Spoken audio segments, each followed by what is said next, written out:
ജനങ്ങളോട് എന്താണ് പറയാനുള്ളത് ഈ ഘട്ടത്തിൽ? കൊട്ടാരക്കര ജനങ്ങളോട് എനിക്ക് പറയാനുള്ള എന്നും പഴയതുപോലെ അതിനേക്കാൾ കൂടുതൽ ജനങ്ങളുടെ പ്രശ്നങ്ങളിൽ ജനങ്ങളോടൊപ്പം ഉണ്ടാവും. എല്ലാ വിഭാഗം ജനങ്ങളോടൊപ്പം, എല്ലാ രാഷ്ട്രീയക്കാരോടും ഒപ്പം ഒരുപോലെ ഞാൻ എങ്ങനെയായിരുന്നോ അതുപോലെ എന്നും ഉണ്ടാകും.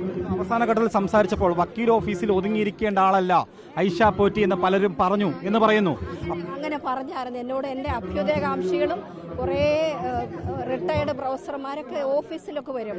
അപ്പോൾ എന്നോട് പറയും, ഇത്രയും നാൾ ഈ പൊതു സമൂഹത്തിൽ നിന്നിട്ട് ഇങ്ങനെ ഓഫീസിലേക്ക് ഒതുങ്ങരുതെന്ന് പറഞ്ഞായിരുന്നു. സത്യമാണ്.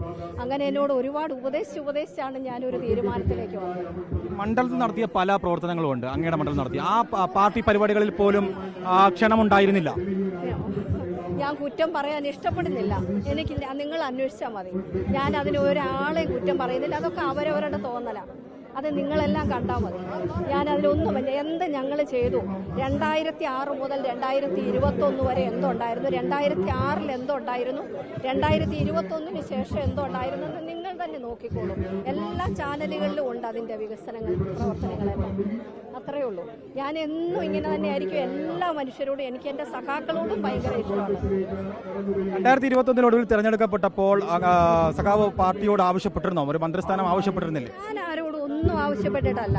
പക്ഷേ ക്ഷമയ്ക്കൊരു പരിധിയുണ്ട്. ഒരാളങ്ങ് മാറിക്കഴിഞ്ഞാൽ പിന്നെ നോട്ടീസിൽ പോലും പേര് വെക്കണ്ട.